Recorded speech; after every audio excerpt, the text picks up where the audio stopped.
ये कहानी दो परिवारों की है, दो ऐसे परिवार जो बिल्कुल एक दूसरे के विपरीत थे। विपिन मिश्रा, जिनके लिए समय ही सब कुछ था। घड़ी के कांटों के साथ विपिन जी और उनका परिवार चलता था, और दूसरी तरफ शर्मा जी का परिवार, जिनका सुबह का नाश्ता 1 बजे होता था। भाई आलोक बाबा उठ जाइए ना, 12 बज गए हैं। क्या गंगू ताई, तुम भी ना? 12 ही बज रहे, अभी 5 ही जो सर पर चढ़ गई हो। अब जाओ सोने दो मुझे। तभी कमरे में प्रेरणा आती है।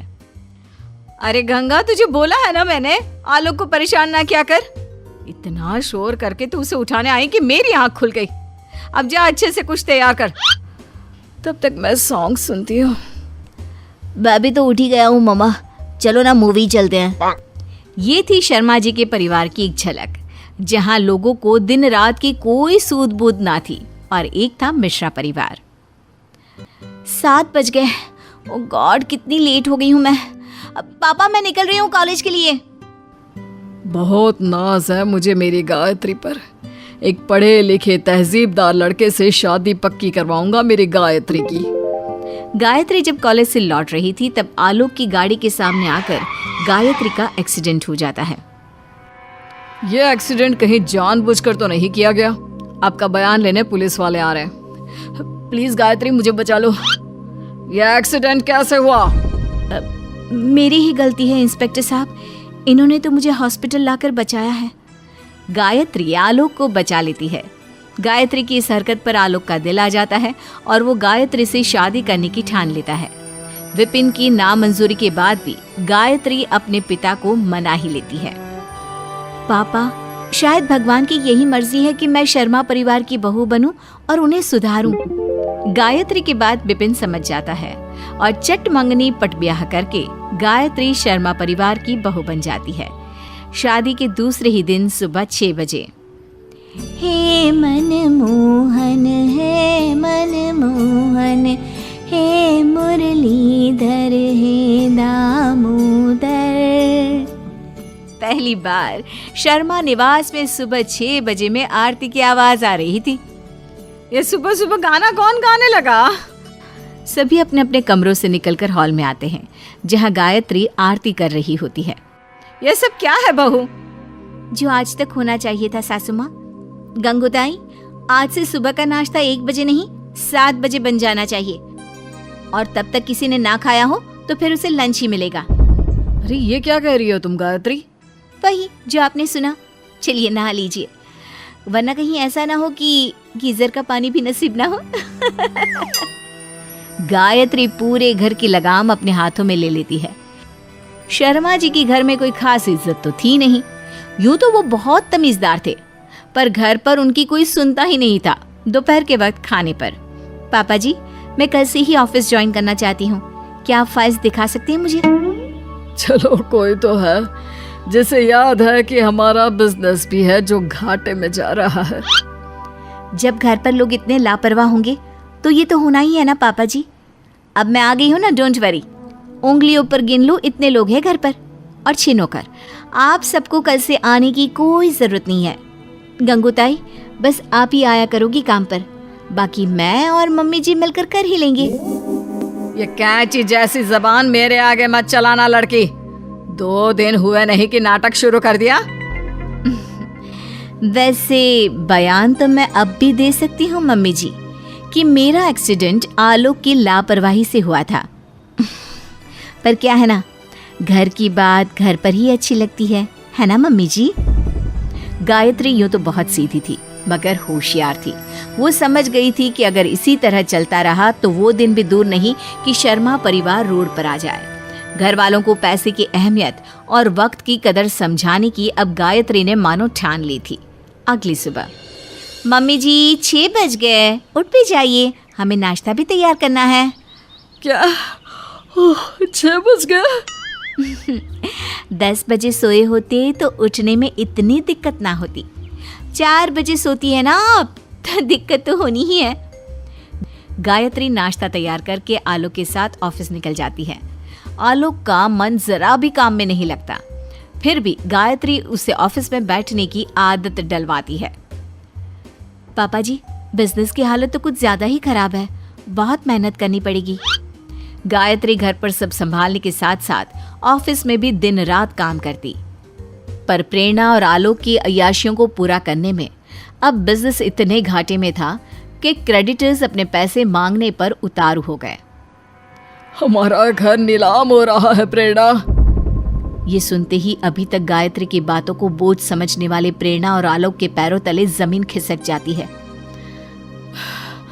जब मुझे काम में ध्यान देना चाहिए था, मैंने वो वक्त सोने में गंवा दिया। आप ठीक कहते थे पापा, खाते खाते तो पैसे का ढेर भी खत्म हो जाता है। इतना काम तो गायत्री ने मुझे सिखा ही दिया है। मैं भी कुछ करूंगा, पर घर बिकने नहीं दूंगा। मैं भी अपने सारे बेफिजूल खर्चे बंद कर दूंगी। मेरा डायमंड नेकलेस बेच दो। क्रेडिटर्स को पैसे लौटाना जरूरी है। ज्वेलरी तो मैं बाद में भी खरीद सकती हूँ।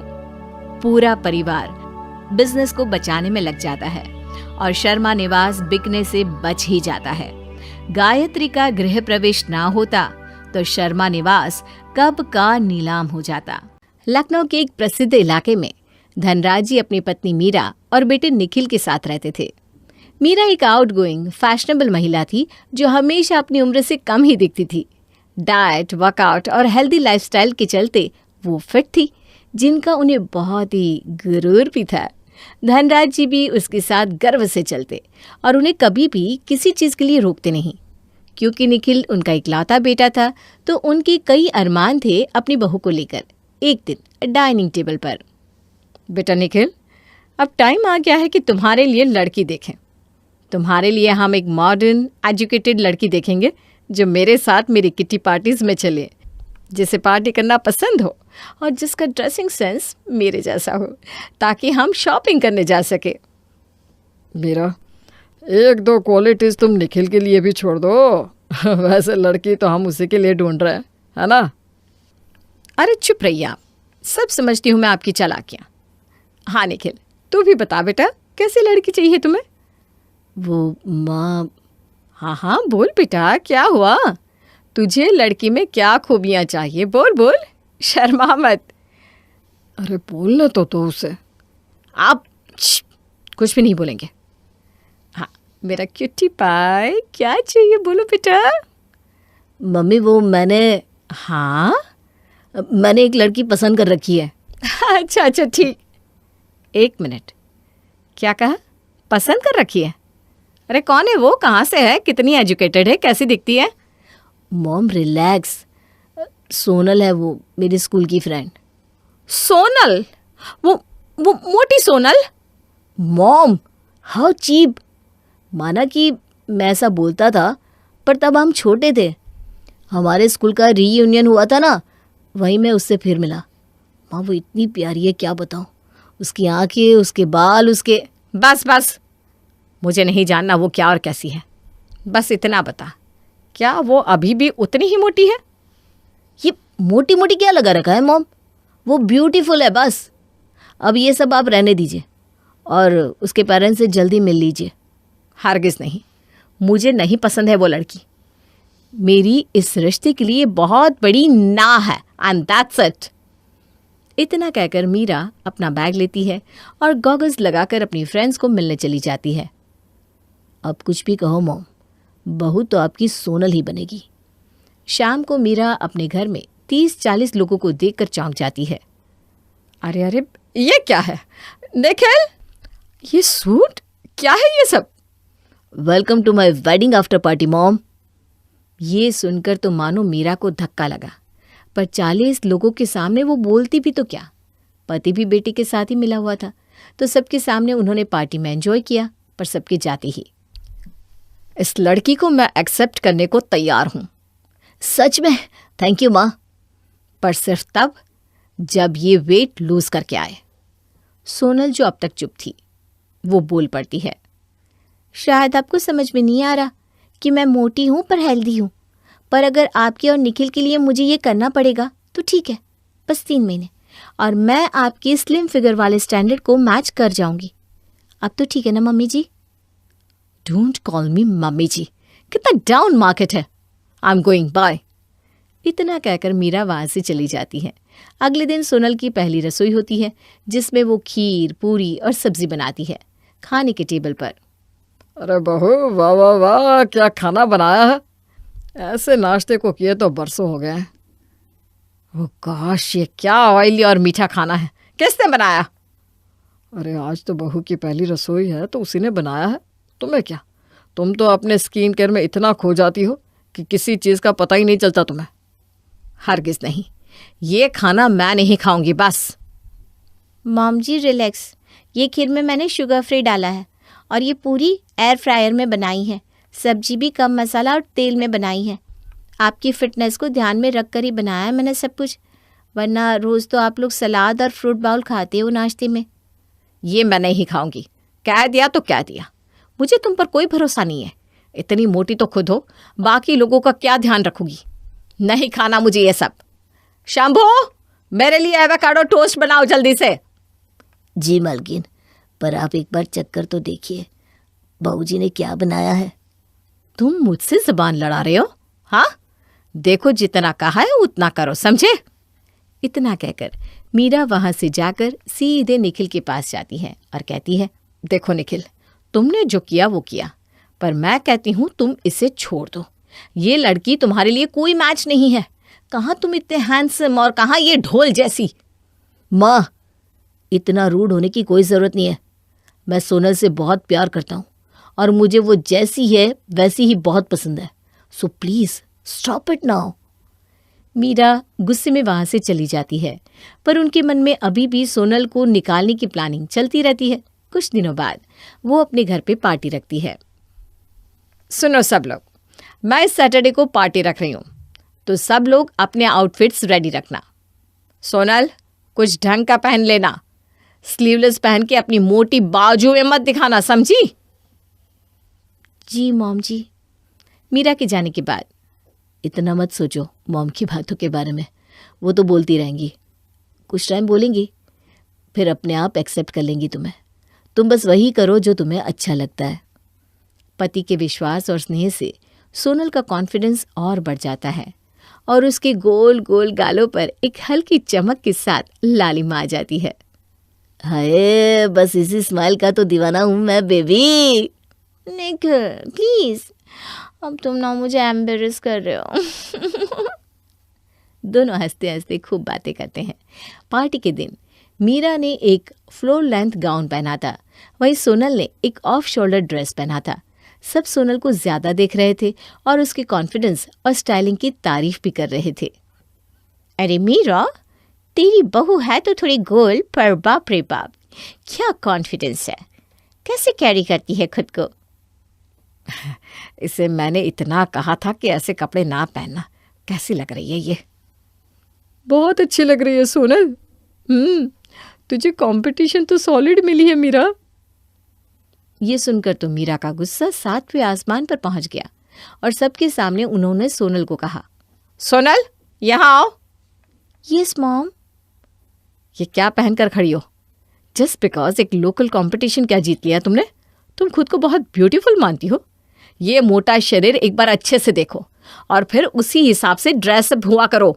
सोनल वहां दंग खड़ी रह जाती है। सब गेस्ट चले जाते हैं, पर सबसे बड़ा धक्का तो सोनल को तब लगता है जब निखिल भी चला जाता है। निखिल, आप? मॉम इज राइट, तुम काफ़ी मोटी हो मेरे जैसे हैंडसम लड़के के लिए। मैं जा रहा हूँ प्रीति से मिलने, कल सुबह आऊँगा।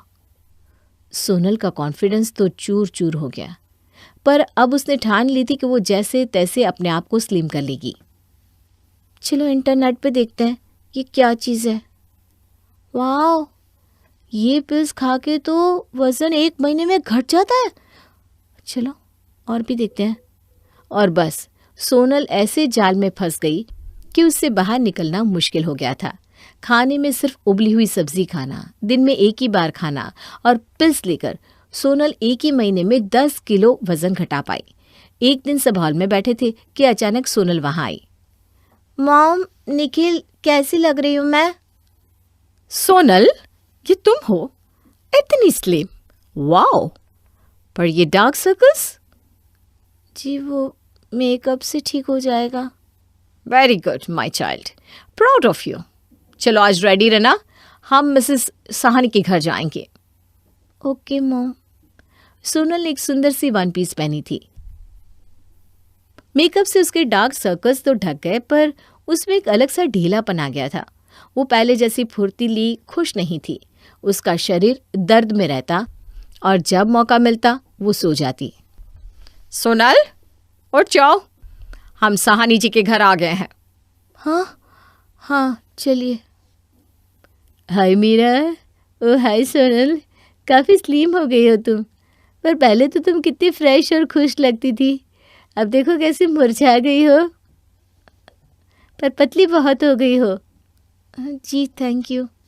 हाँ देखिए ना, मैंने कहा था ना मेरी बहू स्लिम ट्रिम ही होगी, पर शायद इसकी तबीयत ठीक नहीं लग रही।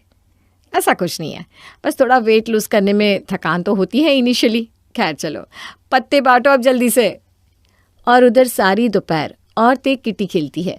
सोनल चाह कर भी ज़्यादा कुछ नहीं कर पाती और खाना तो उसने छुआ तक नहीं। शाम को घर आने के बाद, सोनल चलो वॉक पे। मॉम मेरी तबीयत ठीक नहीं लग रही, प्लीज़ आप जाइए। मैंने कहा ना चलो, अब उठो और आलस छोड़ दो, वरना फिर से मोटी हो जाओगी।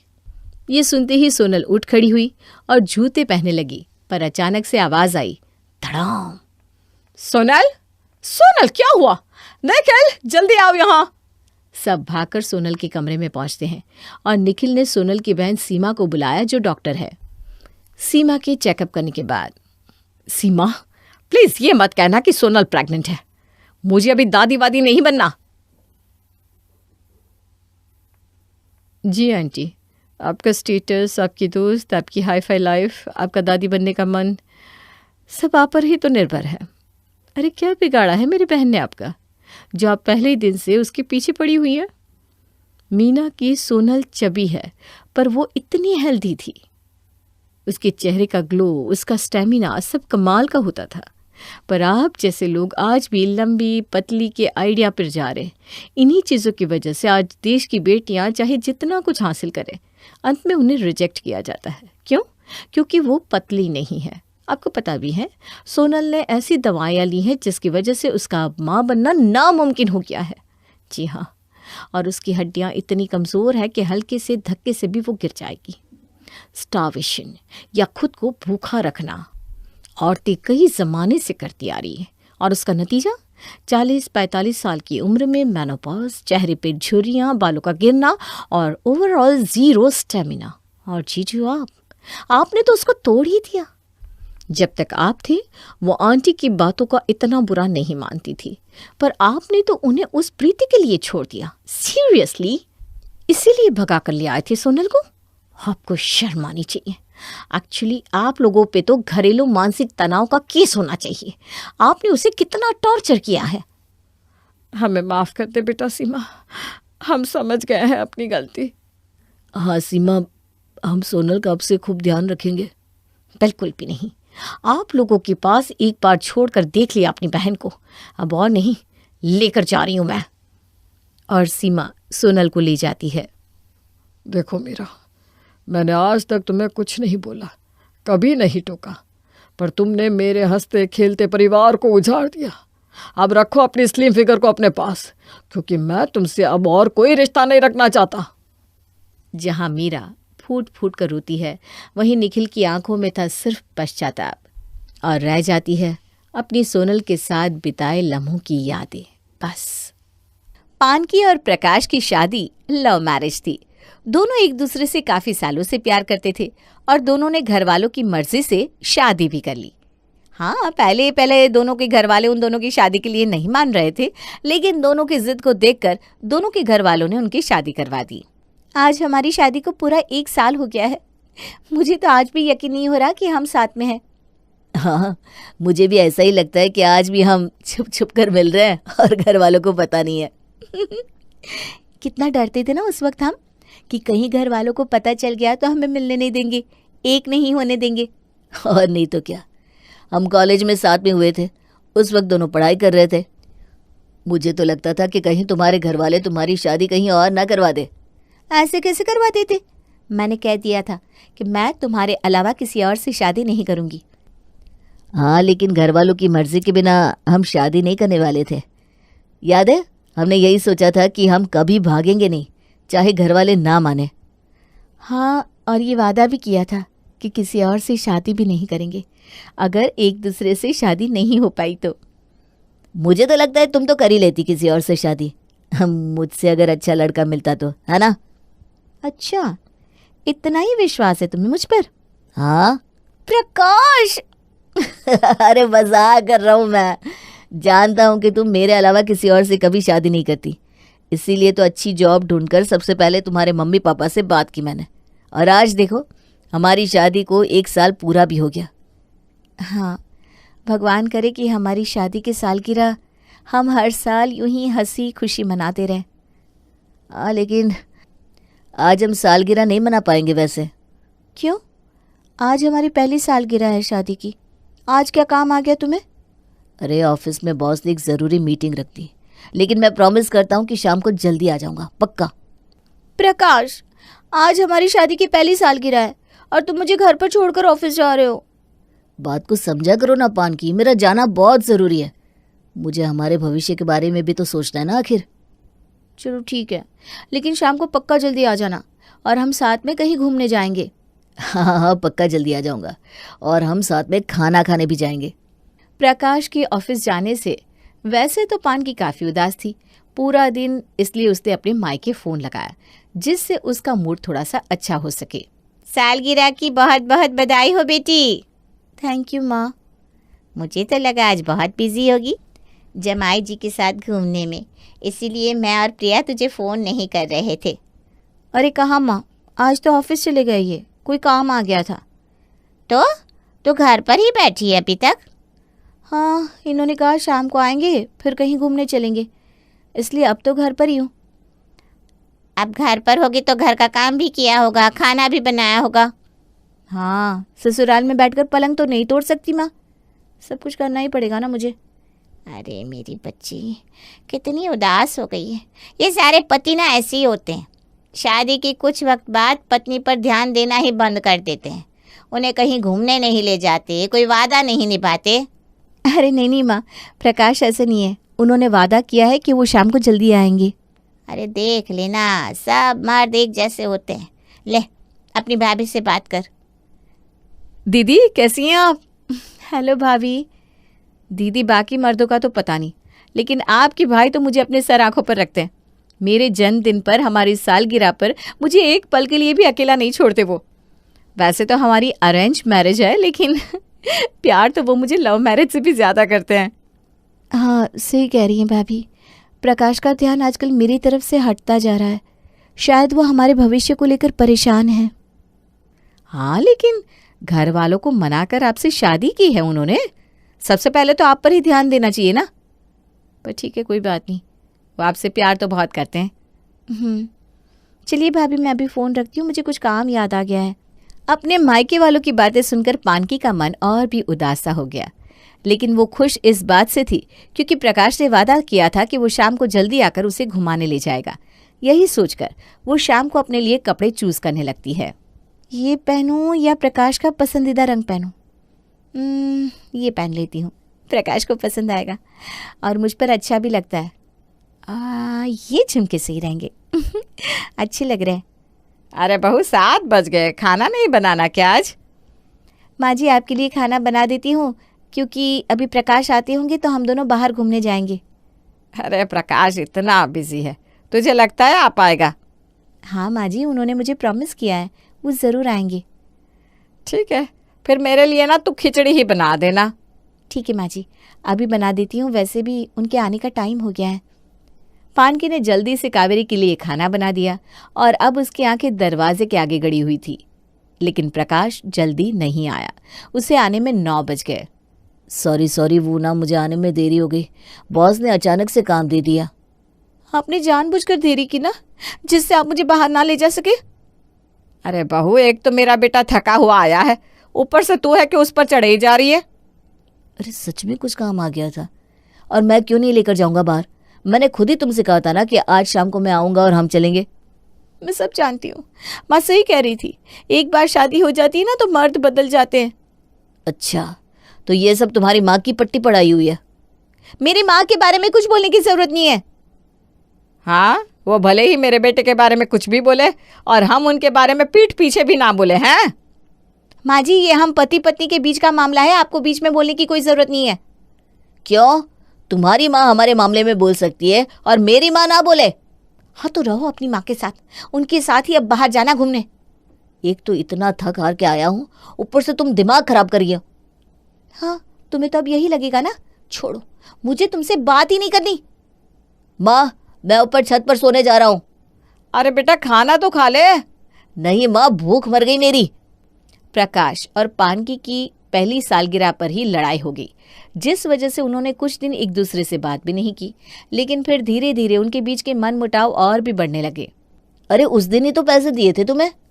हाँ तो मुझे भी खर्चे के लिए पैसे चाहिए ना, मैं कहाँ से लाऊंगी? खर्चा थोड़ा कम भी तो कर सकती हो, जरूरी नहीं कि हर बार महंगी चीजें ही लो। शादी के पहले तो बड़ा कहते थे, मैं तुम्हारी सारी हसरतें पूरी करूंगा, तुम्हें चांद ला कर दूंगा। अब क्या हुआ? मेरे छोटे मोटे खर्चे भी नहीं संभलते तुमसे। शादी के पहले तो तुम भी कहती थी मैं तुम्हारा साथ दूंगी, तुम्हें आगे बढ़ना है तो मैं तुम्हारे पीछे खड़ी रहूंगी। अब क्या हुआ? सारे वादे झूठे थे तुम्हारे। मैं तुम्हारी बीवी हूं, मेरा ख्याल रखना तुम्हारा फर्ज है। वाह भाई वाह, आप तो बड़ी चालाक है। मेरे भाई के फर्ज तो गिनवा दिए आपने, खुद के कौन से फर्ज निभा दिए आपने? दीदी, आप तो बात ही मत करिए। मैंने देखा है पंकज जीजाजी कैसे आपके आगे पीछे घूमते हैं, उनको तो आपने खुद के पल्लू से बांध कर रखा हुआ है। देखा भाई, देखा कैसे बात कर रही है मुझसे। पानकी, दीदी से माफी मांगो। अरे मैं क्यों माफी मांगू? उन्होंने पहले शुरुआत की थी, माफी पहले वो मांगेंगी। अरे मेरे भाई के लिए ना एक से बढ़कर एक रिश्ते आ रहे थे, लेकिन वो कहते हैं ना, दिल आया गधी पे तो परी क्या चीज़ है। बस वही हुआ है इसके साथ भी। दीदी, अब ना आप कुछ ज्यादा बोल रही हैं। देखो आकाश, अगर तुम्हारी बहन बीच में बोलेगी ना तो मैं भी अपने भाई को फोन कर दूंगी, वो अभी भाभी को लेकर यहाँ आ जाएगा, फिर देखना तुम्हारी बहन का मुंह कैसे बंद होता है। तुम मुझे धमकी दे रही हो? मेरी बहन है, मेरे लिए नहीं बोलेगी तो किसके लिए बोलेगी? हाँ, अच्छा ऐसी बात है ना, ठीक है, अभी बताती हूँ मैं भी। पानकी भी अपने भाई और भाभी को ससुराल बुला लेती है, जिससे उसकी ननद और भाई के बीच में कहासुनी बढ़ती ही जाती है। अरे जाइए जाइए, बहुत देखे हैं आपके जैसे लोग हमने। हम तो कभी अपनी बेटी आप जैसे लोगों को देते ही नहीं। ये तो मेरी बहन की जिद थी, वरना आपकी और हमारी कोई बराबरी ही नहीं है। भाई देखा कैसे बात कर रहा है इसका भाई हमसे, इनको तो बिल्कुल तमीज़ नहीं है बात करने की। पानकी, देखो अपने भाई से कह दो कि मेरी बहन से तमीज से बात करे, वरना मैं कुछ ऐसा करूंगा कि तुम पछताओगी। अरे मारने की धमकी दे रहे हो क्या? तुम्हें देखकर ही लगता है कि तुम कोई आवारा गुंडे मवाली हो सकते हो। अरे तुम्हारी बहन का पति है वो, तमीज नहीं है क्या बात करने की तुम्हें? आपने मेरी बहन की कौन सी इज्जत रखी है? उसकी ननद ने उसे गधी कहा, तब कहाँ थी आप? हाँ तो जो जैसा होगा उसे वैसा ही कहेंगे ना। अच्छा, तो मैं भी आपके बेटे को सही कह रहा हूँ फिर।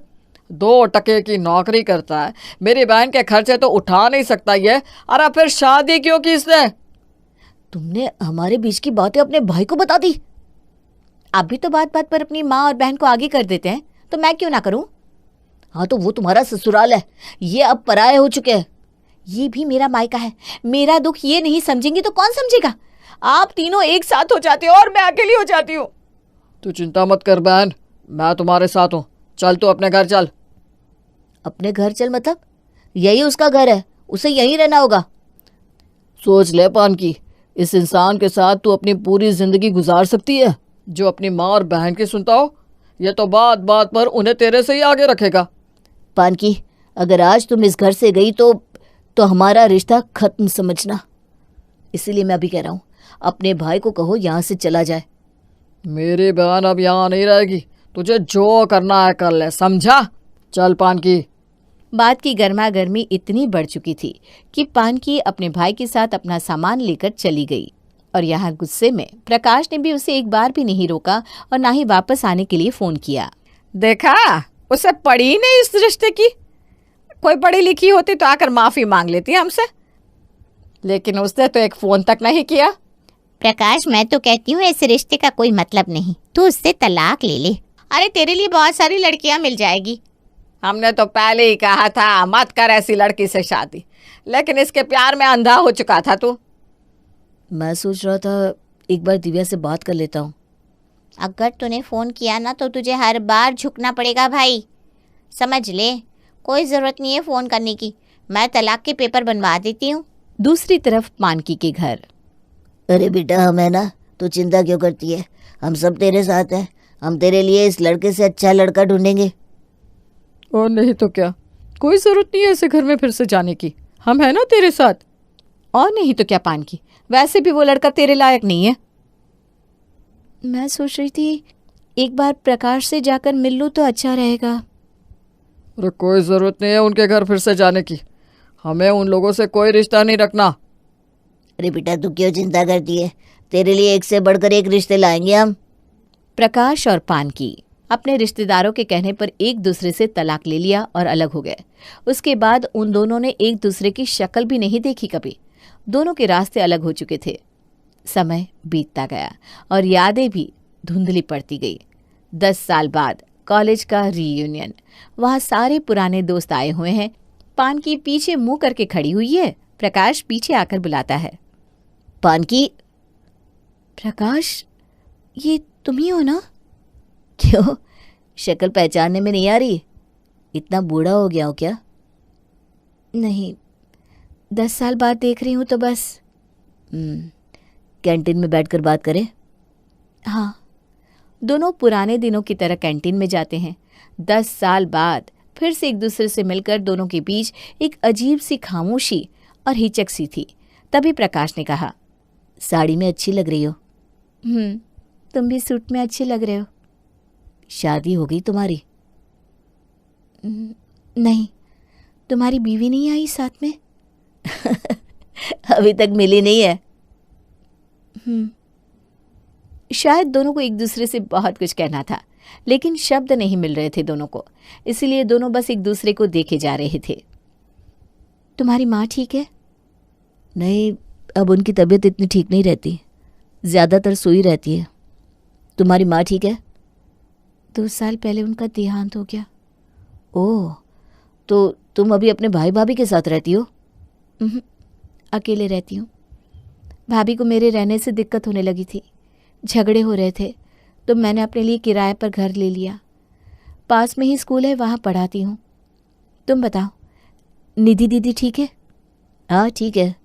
अब हमारा भी ज़्यादा मिलना जुलना नहीं होता। उनके 2 बच्चे हो गए, अपनी लाइफ में बिजी हैं। कभी कभी सोचती हूँ कि ये वही लोग हैं ना जिन्होंने कभी कहा था कि रिश्ता तोड़ दो, हम बैठे हैं। हाँ, ये वही लोग हैं जिनकी हमने सुनी थी एक दूसरे की ना सुनकर। काश कि हमने एक दूसरे की बात को सुना होता तो आज हम। तुम्हारी कॉफ़ी, तुम्हारी बिना शक्कर वाली चाय। वक्त गुजर जाने के बाद सिर्फ काश ही रह जाता है। अगर आप भी इस काश को अपनी ज़िंदगी से दूर रखना चाहते हैं तो अपने रिश्ते को और बातों को अपने तक ही रखें, वरना प्रकाश और पानकी की तरह बस आपके पास भी एक ही शब्द रह जाएगा, काश कि ऐसा हुआ होता। दिव्या और आकाश की शादी को 10 साल हो चुके थे और उनका छोटा सा प्यारा सा परिवार था जिनके साथ उनके हंसी खुशी के पल बीतते थे। चलो सब लोग, खाना लग गया है। अरे बहू, मुझे बुला लेती, मैं तो बैठी ही थी। अरे माँ जी, आप क्यों काम करेंगी, मैं हूं ना।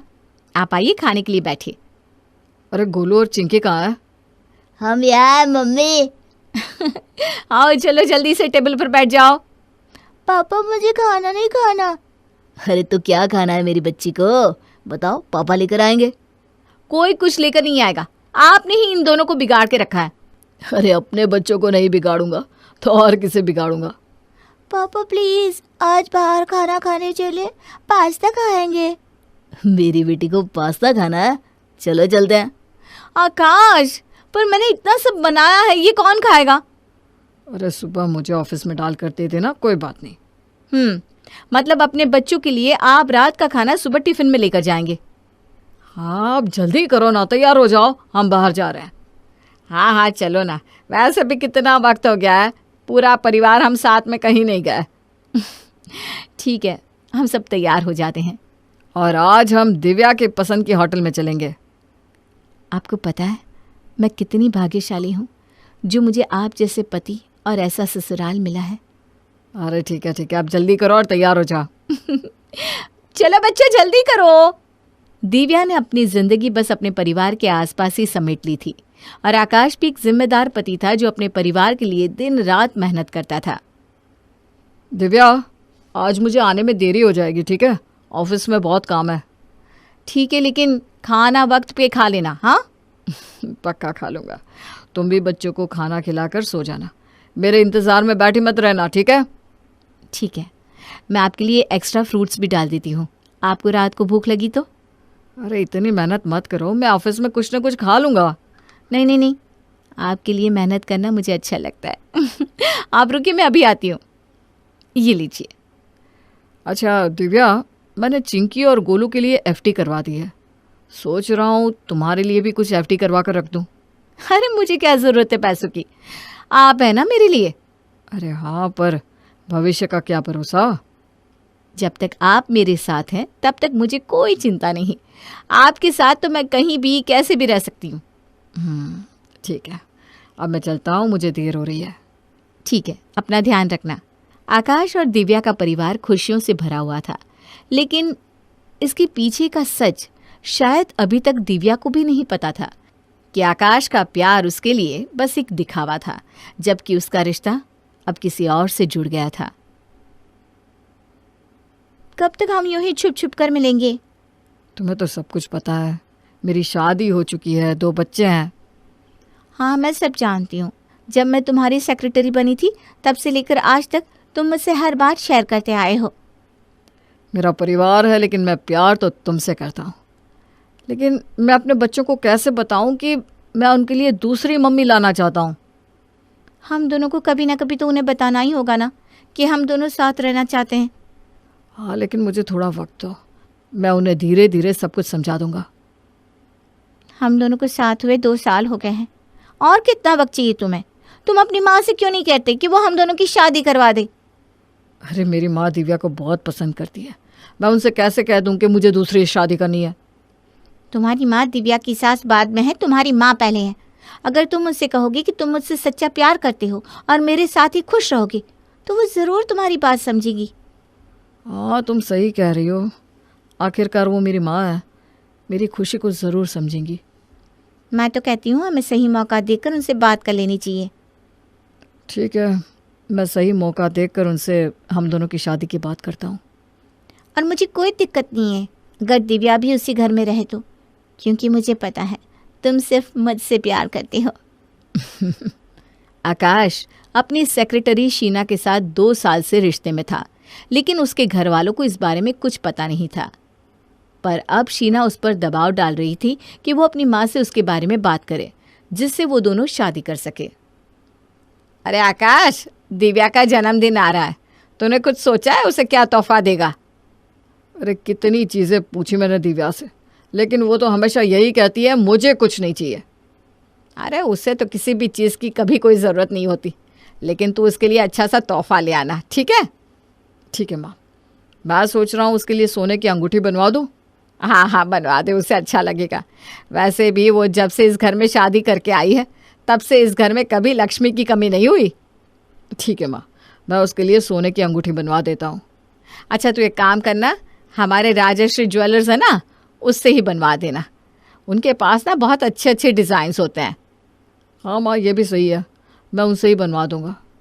आकाश दिव्या के लिए राजश्री ज्वेलर्स के पास जाता है और दिव्या के लिए सोने की अंगूठी पसंद करता है, लेकिन वहाँ से वो शीना के लिए भी एक और अंगूठी लेता है। ये वाली अंगूठी दिखाना ज़रा। हाँ जी, ये देखिए, ये वाली अंगूठी तो बहुत खास है और थोड़ी महंगी भी है। हाँ, ये वाली दे दीजिए, मैं ये दोनों अंगूठियाँ कल शाम को आकर ले जाऊँगा। ठीक है जी। आकाश दोनों अंगूठियां शाम को आकर ले जाता, उससे पहले जानकी और दिव्या राजश्री ज्वेलर्स के पास आ जाती हैं अपने कंगन बनवाने के लिए। आइए जानकी बहन, कैसी हैं आप? मैं ठीक हूँ भाई साहब।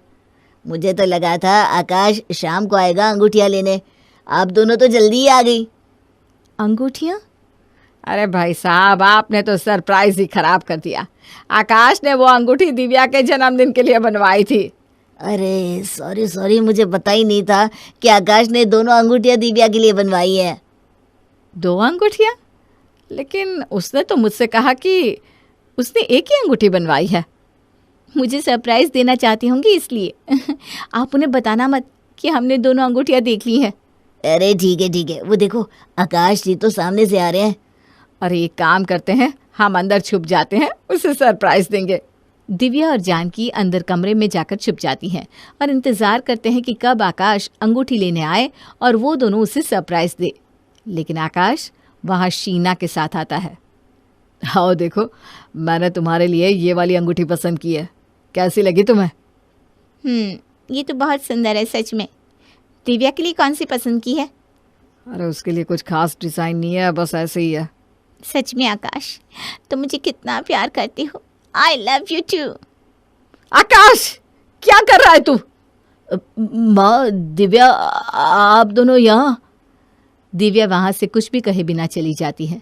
आकाश को समझ में नहीं आता कि वो कैसे अपनी माँ को समझाए कि उसे शीना के साथ रहना है। सब लोग ज्वेलर्स की दुकान से निकलकर घर आते हैं। अब कुछ कहेगा कि यूं ही खड़ा रहेगा? मैं कुछ पूछ रही हूं तुझसे आकाश। माँ जी वो मैंने अपने बेटे से पूछा है, तुम्हें बीच में बोलने की जरूरत नहीं है। तुमने पहले ही बीच में आकर बहुत कुछ बिगाड़ दिया है। आकाश, जवाब दे मुझे कि ये सब क्या चल रहा है? माँ, मैं और शीना 2 साल से साथ में हैं। मैं कब से आपको बताना चाह रहा था कि मैं शीना के साथ रहना चाहता हूँ, लेकिन मुझे मौका ही नहीं मिल रहा था। अच्छा वो आपको अभी सब कुछ पता चल गया? तुझे समझ में भी आ रहा है कि तू क्या बोल रहा है? तेरी शादी हो चुकी है, 2 बच्चे। क्या होगा जब गोलू और चिंकी को पता लगेगा कि उनके पापा ये सब कर रहे हैं? माँ, मैं शीना के साथ खुश हूँ। दिव्या और मेरी शादी पापा ने करवाई थी। दिव्या अच्छी लड़की है, लेकिन मैंने उससे कभी प्यार नहीं किया। मैं शीना के साथ रहना चाहता हूँ और आपको पता है कि शीना इतनी अच्छी है कि उसने कहा कि दिव्या भी हमारे साथ रह सकती है। तो सच में शीना के साथ इस घर में दूसरी शादी करके रहना चाहता है? हाँ माँ, और दिव्या तुम चिंता मत करो, तुम्हें कहीं जाने की ज़रूरत नहीं है। मैं जानता हूँ कि तुम्हारा इस दुनिया में कोई नहीं है, इसलिए तुम भी इस घर में रह सकती हो। आप एक ही घर में 2 बीवियाँ रखना चाहते हैं? मैं शीना के साथ शादी करने के बाद तुम्हें तलाक दे दूंगा, लेकिन तुम इस घर में चिंकी और गोलू के साथ रह सकती हो। मैं जानता हूँ कि वो तुम्हारे बिना नहीं रह पाएंगे। ठीक है, अगर तेरी खुशी इसी में है तो जा रख ले 2 बीवियाँ। आखिर माँ के लिए बच्चे की खुशी ही तो सब कुछ होती है। लेकिन मैं इस घर में नहीं रहूँगी। गोलू और चिंकी के आखिरी 2 महीने हैं स्कूल के, उसके बाद मैं उन्हें इस घर से ले जाऊँगी। 2 महीने बाद आकाश तो दिव्या को तलाक दे देना, लेकिन तब तक शीना इसी घर में रहेगी। हाँ माँ, जैसा आप कहें। मैं जानती थी आप ज़रूर मान जाएंगी। मैं अभी अपना सामान लेकर आती हूँ। हाँ, जल्दी से आओ। दिव्या को यकीन नहीं हो रहा था कि उसके पति और सास ने उसे एक पल में ही पराया कर दिया है। जिस परिवार के लिए उसने सब कुछ छोड़ दिया, उसी परिवार ने उसे एक ही पल में छोड़ दिया किसी और के लिए। अब इस घर में दिव्या की जगह शीना ने ले ली थी। मुझे तो विश्वास ही नहीं हो रहा कि माँ मान गई और तुम मेरे साथ इस घर में हो। मैंने कहा था ना, हर माँ अपने बच्चे की खुशी ही चाहती है। हाँ वो बात तो है, लेकिन शीना मैं तुम्हें एक बात कहना चाहूँगा कि मेरे लिए माँ और बच्चे दोनों बहुत मायने रखते हैं। तुम्हें उनका दिल जीतना होगा। इस घर में दिव्या के जाने के बाद तुम्हें ही उनका ध्यान रखना होगा। हाँ, तुम बिल्कुल चिंता मत करो, मैं उनका बहुत ख्याल रखूँगी। लेकिन मुझे दिव्या के लिए बहुत बुरा लग रहा है। उसने आज तक मेरे लिए बहुत कुछ किया है और हम उसे इस घर से चले जाने के बाद बहुत पैसे देंगे। वो अपनी ज़िंदगी आराम से काट सकती है आकाश। हाँ पर बस अभी मुझे इसके बारे में बात नहीं करनी।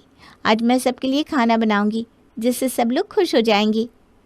हाँ, बच्चों को और माँ को भी अच्छा लगेगा। शीना जानकी सदन में दिव्या की जगह लेने की पूरी कोशिश कर रही थी, इसलिए उसने आज खाना भी बनाया। लेकिन शायद वो ये भूल चुकी थी कि खाना सिर्फ आकाश को नहीं खाना, पर बच्चों को और जानकी को भी खाना है। पापा इसमें बहुत मिर्ची है, मेरा मुंह। आंटी आपने इतना तीखा खाना बनाया है, हमारा मुंह ही जल गया। चिंकी बेटा ये लो दही खा लो। शीना दही कहाँ है? दही तो मैंने मंगवाया नहीं। अरे घर में बच्चे हैं और तुमने दही नहीं रखा। देखो अब उनका मुंह जल रहा है। अरे तो पानी पी लो। अरे बच्ची है छोटी सी, पानी से मुंह की जलन नहीं जाएगी। और मैं भी इतना तीखा नहीं खा सकती, मुझे तो बीपी की तकलीफ है। लेकिन आकाश को तो ऐसे ही खाना पसंद है। पापा पापा मेरा मुंह जल रहा है, जल्दी से दही दो ना। चिंकी ये लो दही बेटा। तुम कहाँ से लाई दही? वो मैं बच्चों के लिए दही घर पे ही जमा देती हूँ, इसलिए पहले ही जमा कर फ्रिज में रखती थी। शीना आगे से खाना बनाते वक्त ध्यान रखना, घर में माँ और बच्चे भी हैं। लेकिन मैंने तो तुम्हारे लिए खाना बनाया था, तुम तो खा लो। यहाँ मेरे बच्चे और माँ खाना नहीं खा पा रहे तो मैं कैसे खा सकता हूँ? शीना को लग रहा था कि उसे सिर्फ आकाश को अपने बस में करना है, लेकिन उसे क्या पता था कि आकाश की जान तो उसके बच्चों में बसती थी। चलो जल्दी से तैयार हो जाओ, मैंने आज की फिल्म की टिकट निकलवा दी है। आज गोलू के स्कूल में फंक्शन है, वहाँ जाना था ना मैं। वहाँ दिव्या चली गई है, हम दोनों फिल्म में चलते हैं ना। दिव्या गई है तो मुझे भी जाना होगा, मैं उसका पिता हूँ। अरे वहाँ कोई काम नहीं तुम्हारा, गोलू की माँ गई है काफ़ी है। वैसे भी वो इतना कुछ खास करेगा नहीं, बस पेड़ बनाए फंक्शन में। आज मेरा बेटा पहली बार कुछ करने जा रहा है और तुम कह रही हो कि कुछ खास नहीं करेगा। देखो शीना, आज पहली और आखिरी बार तुमसे कह रहा हूँ कि मेरे लिए मेरे बच्चे बहुत इम्पोर्टेंट है, तुमसे भी ज़्यादा। हाँ तो अपने बच्चों के साथ रहना था, मेरे साथ क्यों रह रहे हो फिर? भाड़ में जाओ तुम। शीना! आकाश को धीरे धीरे एहसास हो रहा था कि शीना सिर्फ उसकी गर्लफ्रेंड बन के रह सकती है। उसके लिए घर परिवार ज्यादा मायने नहीं रखता था। ये शीना अभी तक आई नहीं, घड़ी देखो रात का 1 बज रहा है। उसे कहा था पार्टी में जा रही है, ये लो आ गई। आप लोग अभी तक सोए नहीं क्या? तुम घर से इतनी देर से गायब थी तो हम सब परेशान हो रहे थे। मैं कोई छोटी बच्ची हूँ क्या जो आप परेशान हो रही हैं? और ये दिखावा करने की कोई ज़रूरत नहीं है। मुझे भी पता है आपको दिव्या बहुत पसंद है और आपके पोते पोती भी आपके साथ मिले हुए हैं। देखा बेटा, ये है इसकी तमीज़, बड़ों से बात करने की। शीना बस बहुत हो गया। एक तो तुम रात के 1 बजे पार्टी करके आ रही हो और मेरी माँ से ऐसे बात कर रही हो। हाँ तो कौन सा पहली बार पार्टी से लौट रही हूँ, तुम्हें भी पता है मैं ऐसी ही हूँ। हाँ मेरी ही गलती थी कि मुझे लगा कि तुम मेरे लिए बदल सकती हो। तुम्हें दिव्या जैसी पत्नी चाहिए आकाश, शीना जैसी नहीं। और मैं दिव्या नहीं बन सकती जो पढ़ी लिखी होकर गवारों की तरह तुम्हारी सेवा करे, समझी? सच कहा तुमने, मुझे दिव्या के अलावा और कोई पसंद आ ही नहीं सकती, क्योंकि मैं तुम में भी दिव्या को ही ढूंढ रहा था। लेकिन तुम कभी भी दिव्या जैसे नहीं बन सकती। मुझे बनना भी नहीं है दिव्या जैसे, है क्या वो? बस खबरदार, जो दिव्या के बारे में एक लफ्ज भी और कहा तो। अच्छा हुआ कि माँ ने कहा तुम 2 महीने के लिए यहाँ रहो, इसी बहाने मुझे पता तो लगा कि दिव्या क्या है और तुम क्या हो। दिव्या ने मेरी जिंदगी को, मेरे घर को संवारा है, मुझे सिर्फ खुशियाँ दी है और तुमने सिर्फ परेशानी। हाँ तो मुझे भी तुम जैसा इंसान नहीं चाहिए जो माँ और बच्चों के बीच में फंसा हुआ हो। मुझे ऐसा इंसान चाहिए जो सिर्फ और सिर्फ मुझसे प्यार करे। मैं जा रही हूँ इस घर से। तो मैंने तुम्हें रोका भी नहीं है। शीना के घर से चले जाने के बाद आकाश दिव्या से नजरें भी नहीं मिला पा रहा था, बस चुपचाप खड़ा था। अब क्या मुहूर्त निकलवाएगा माफी मांगने के लिए? समझ में नहीं आ रहा कैसे माफी मांगू। माफी के बदले बस एक वादा कीजिए, आज के बाद हमारे परिवार और हम दोनों के बीच में कोई नहीं आएगा। मैं वादा करता हूँ, आज के बाद अगर माँ कहेगी ना कि रख ले 2 बीवियाँ, तब भी मैं कभी ऐसा नहीं करूँगा। माँ, ऐसे कोई अपने बेटे का घर तोड़ता है क्या? आपने कैसे कह दिया कि रख ले 2 बीवियाँ? अरे मैं नहीं कहती तो तुझे पता कैसे चलता कि 2 बीवियों में बेस्ट कौन है? पापा आपको 2 बीवियाँ चाहिए क्या? अरे नहीं नहीं बेटा, मुझे इस जन्म में तो क्या, किसी भी जन्म में 2 बीवियाँ नहीं चाहिए।